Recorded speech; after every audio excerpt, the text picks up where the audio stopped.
Bom dia, igreja. Saúde os irmãos com a graça e a paz do Senhor Jesus, amém?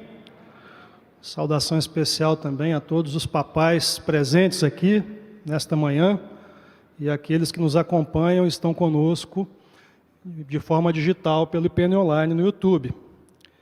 Vamos orar? Deus Santo, Todo-Poderoso, a Ti, Pai, toda a honra e toda a glória, todo louvor e toda adoração. O Senhor é o único Deus, é o único digno de recebê-los. O Senhor é o Senhor da glória, o Senhor é o Senhor do universo, o Senhor é o Senhor da verdade. Ó Pai, aqueles que estamos aqui nesta manhã, Senhor, não temos a capacidade, Senhor, de receber a Tua palavra, de produzir frutos em nossos corações por nós mesmos, Pai.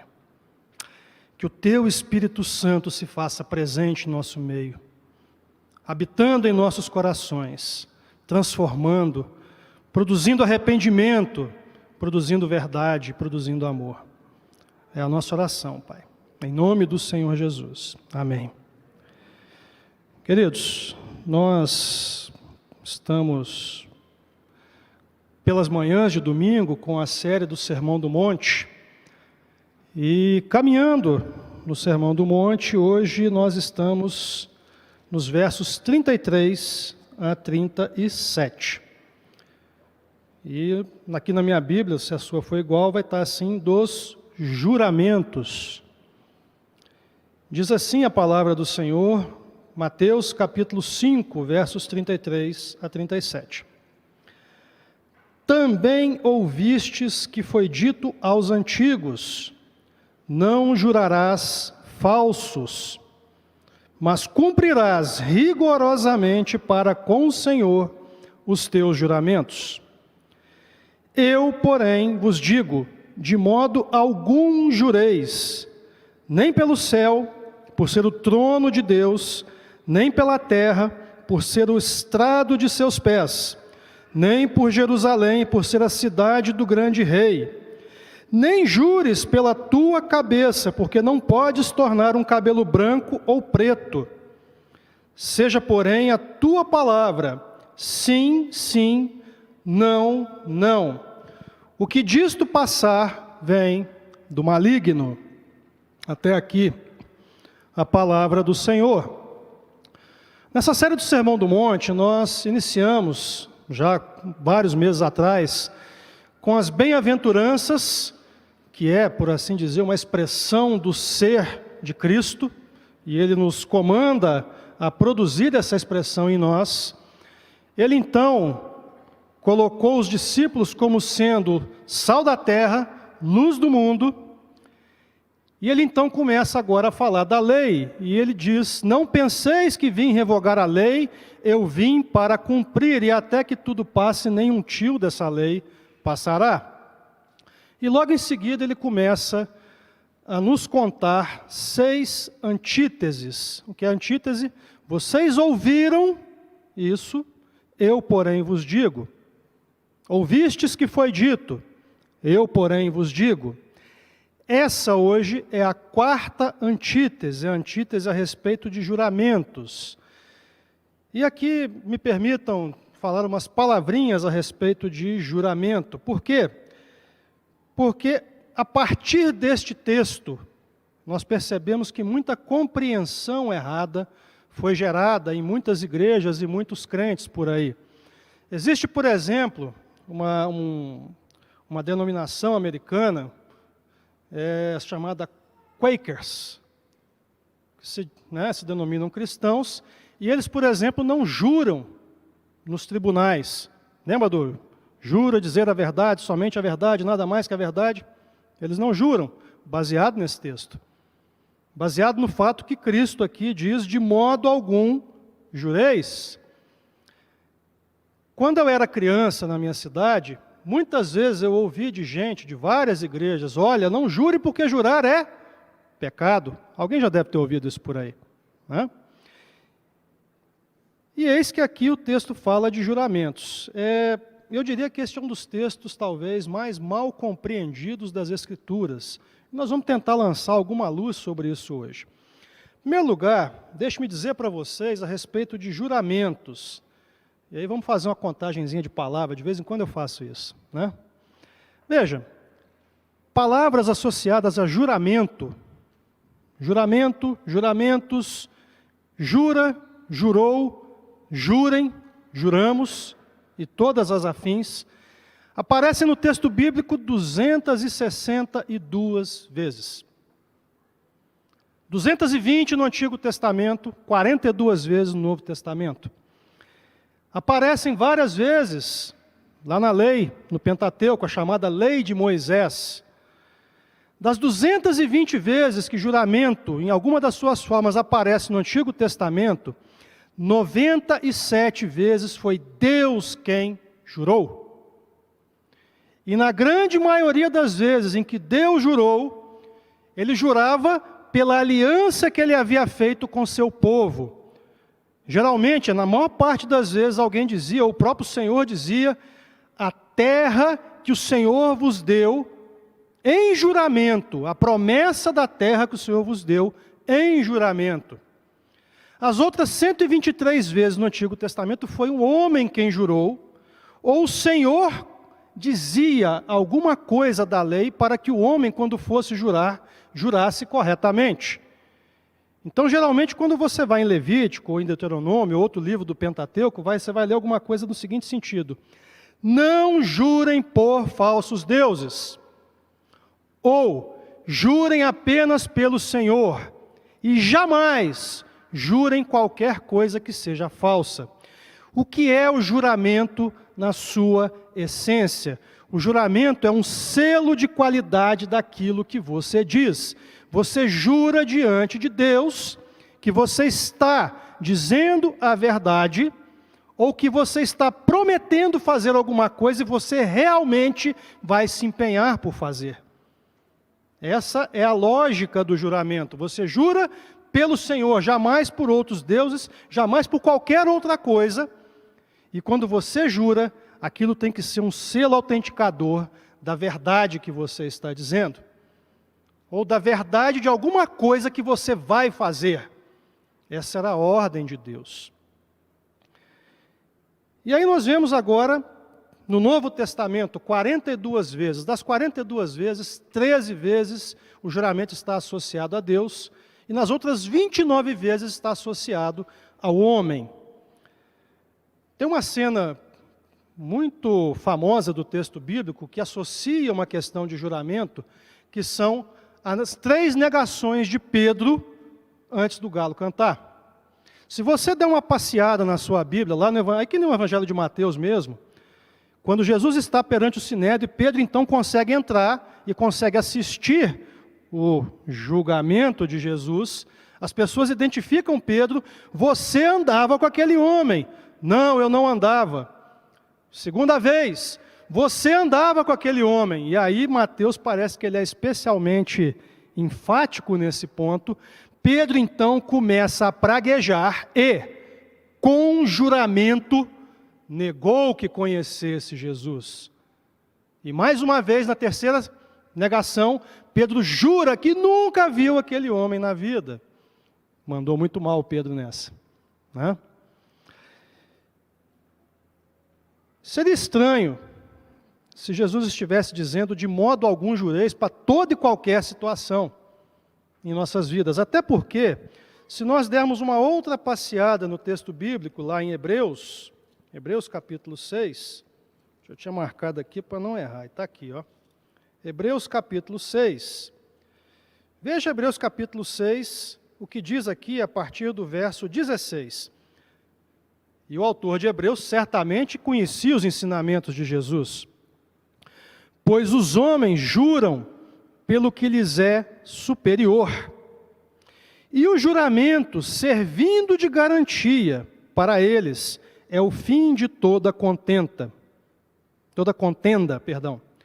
Por isso, quando Deus, quando quis mostrar mais firmemente aos herdeiros da promessa a imutabilidade do seu propósito se interpôs com o juramento. Mas perceba, os homens juram pelo que lhes é superior. E o juramento, servindo de garantia para eles, é o fim de toda contenda. Ou seja, jura-se pelo que lhe é superior, jura-se por Deus. E quando você jura, aquilo que você diz tem que ser a fiel expressão da verdade. E o autor de Hebreus conhecia Jesus. Como é que ele está falando em juramento aqui agora, se o juramento teria sido terminantemente proibido? Obviamente, então, não é o caso. Mas então, o que que Jesus estava querendo dizer com isso? E o próprio Evangelho de Mateus, no capítulo 23, lança uma luz para nós sobre essa questão. Lá no capítulo 23, Jesus, confrontando escribas e fariseus, ele diz o seguinte: ai de vós, escribas e fariseus, porque rodeais o mar e a terra para fazer um prosélito, e uma vez feito, o tornais filho do inferno 2 vezes mais que vós. Ai de vós, guias cegos, que dizeis, quem jurar pelo santuário, isso é nada. Mas se alguém jurar pelo ouro do santuário, fica obrigado pelo que jurou. Insensatos e cegos, pois qual é maior, o ouro ou o santuário que santifica o ouro? E dizeis, quem jurar pelo altar, isso é nada. Quem, porém, jurar pela oferta que está sobre o altar, fica obrigado pelo que jurou. Cegos, pois qual é maior, a oferta ou o altar que santifica a oferta? Portanto, quem jurar pelo altar, jura por ele e por tudo que sobre ele está. Quem jurar pelo santuário, jura por ele e por aquele que nele habita. E quem jurar pelo céu, jura pelo trono de Deus e por aquele que nos tronos está sentado. Bom, Jesus deu uma luz agora para nós sobre a questão que ele estava levantando aqui. E a grande questão é o seguinte: o juramento fazia parte da lei. Mas a lei estipulava a forma do juramento. Jura-se diante do Senhor e tem que ser a fiel expressão da verdade. O juramento é o selo de qualidade, é o selo de veracidade daquilo que você fala. Mas na época de Jesus, a turma tinha feito uma série de adaptações na lei, como vocês bem podem ver. Quem jura pelo santuário não é nada, mas quem jura pelo ouro do santuário está implicado. E aqui Jesus está colocando nessa antítese uma série de questões que haviam sido criadas pelos judeus para fugir da obrigação do juramento. Então ele coloca esta coisa nas seguintes questões: eu, porém, vos digo de modo algum jureis, nem pelo céu por ser o trono de Deus, nem pela terra por ser estrado de seus pés, nem por Jerusalém por ser cidade do grande rei, nem jures por tua cabeça, porque não podes tornar um cabelo branco ou preto. Eram várias formas de jurar que não implicavam a pessoa naquela tradição judaica que havia sido transmitida. Ou seja, era meio que, se você jurar por alguma dessas coisas e alguém te cobrar por isso, ele pode muito bem dizer, mas o meu juramento não era um juramento com garantia. Não era um juramento que eu precisava cumprir. Era mais ou menos aquela brincadeira de criança, eu não sei se isso acontecia em Brasília, mas na minha cidade, quando eu era criança, se você prometia ou jurava alguma coisa para alguém, geralmente a pessoa fazia assim com o dedo e faltava para trás, né? E escondia os dedos. Isso era para quê? Para que você não ficasse de maneira alguma implicado por aquilo que você estava dizendo. Ou seja, aquilo que você dizia não valia, porque você tinha cruzado os dedos. É mais ou menos a mesma coisa. Aquilo que eu disse não vale, porque eu jurei pelo santuário, e jurar pelo santuário nada é. Mas qual é o ponto do Senhor Jesus? Em todas as antíteses que Ele coloca diante de nós aqui, para mostrar a lei diante de nós, Ele está dizendo, o que vale não é a expressão, o que vale não é o que andaram dizendo para você, o que vale não é a forma, o que vale é o que está no seu coração. O que vale é o que é o seu coração. O que vale é a quem pertence o seu coração. E Jesus coloca então: seja, porém, a tua palavra sim, sim, não, não. O que disso passar vem do maligno. Ou seja a tua palavra, quer você tenha jurado, quer você não tenha jurado, a expressão absoluta da verdade. Toda palavra que sair da sua boca seja a expressão da verdade. Jamais profira em sua boca alguma mentira. A palavra verdade, ela aparece no Novo Testamento várias vezes, e ela tem basicamente duas formas que vêm do grego. Quando você encontra a palavra verdade traduzida na sua Bíblia, você vai encontrar geralmente duas formas diferentes. Uma delas vem do grego aletheia. Por exemplo, quando Jesus diz: eu sou o caminho, a verdade e a vida. Verdade, em grego aqui, é aletheia, e é a grande maioria das vezes que isso acontece no texto do Novo Testamento. O que ele quer dizer? Eu, Jesus Cristo, o Messias, sou a expressão pura da verdade em meu ser. Em outras vezes, o Senhor Jesus vai dizer, e Ele diz muito isso nos Evangelhos: em verdade vos digo, ou João gosta de usar muito, em verdade vos digo. A palavra grega que está por trás dessa tradução chamada verdade aqui é a palavra amém. O nosso amém.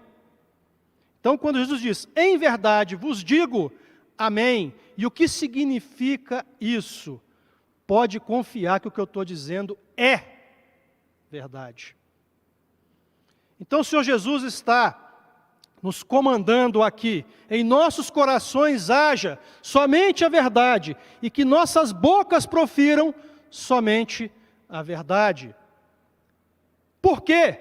Porque Ele, Jesus Cristo, é a expressão da verdade, e de sua boca somente sai a verdade. Nós somos os ramos da videira, Ele é a videira. E se nós somos os ramos da videira, que em nosso coração haja somente a verdade, e que nossas bocas profiram somente a verdade. Mas será que é fácil? Às vezes eu penso de duas formas sobre essa questão. Em primeiro lugar, pensa na nossa sociedade por um instante. Você consegue enxergar que todos aqueles que têm algum tipo de comando, exercem algum tipo de influência sobre nós, estão o tempo todo falando a verdade nas questões da nossa sociedade? Se você fizer uma análise rápida, você vai perceber que não. Ninguém está o tempo todo falando a verdade. E na grande maioria das vezes a verdade vem recheada com mentira. Então, como seria bom para a sociedade, de uma forma geral, que todos falassem apenas a verdade, tão somente a verdade, nada mais do que a verdade? A sociedade seria muito melhor, não é? Agora, pensa por outro lado. Tenta fazer o seguinte exercício por um instante sequer. Imagine, por um instante sequer, que tudo aquilo que está em seu coração fosse revelado a todos. Por um instante. Tudo aquilo que navega, que passeia, que transita pelo seu coração, cada sentimento, cada pensamento, fosse de repente colocado à tona, para que todos vissem e todos soubessem. Eu me pergunto se ia parar uma casa de pé no nosso mundo. Por quê?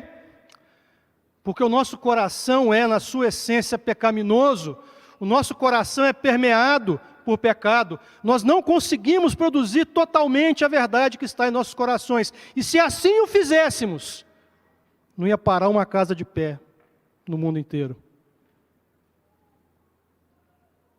Graças a Deus, pela graça, pela misericórdia do Senhor, Ele disse: não penseis que vim revogar a lei, eu vim para cumprir. Ele é o perfeito cumpridor da lei. Ele é a expressão da verdade. De sua boca sai somente a verdade. E foi este que morreu na cruz no meu e no seu lugar. E é só por isso que o pecado que habita em nossos corações tem salvação. É só por isso que tem esperança para o pecado que habita em nossos corações. Pela fé, mediante a graça, pela fé no Senhor Jesus Cristo, nosso Senhor e Salvador.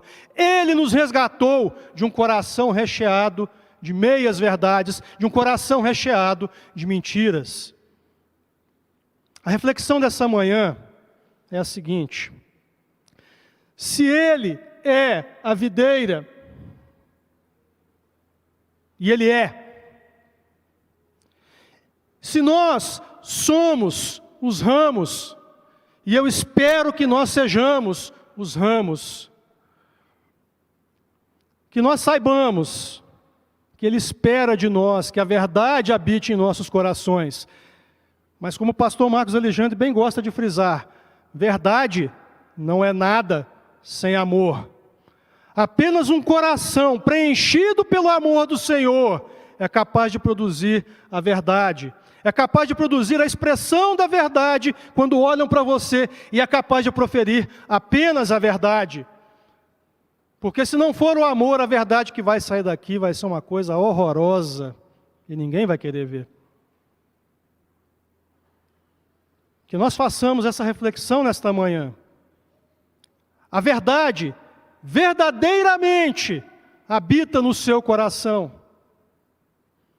Ela produz frutos dignos de arrependimento. E a sua boca está ansiosa por agradar o seu Jesus somente com a verdade. Que o Espírito Santo do Senhor produza uma verdadeira reflexão no seu coração nesta manhã. E que você seja o ramo que está preso à videira. Que você procure ser, como o Senhor Jesus é, a expressão da verdade e a voz da verdade. Amém? Deus abençoe a todos nesta manhã.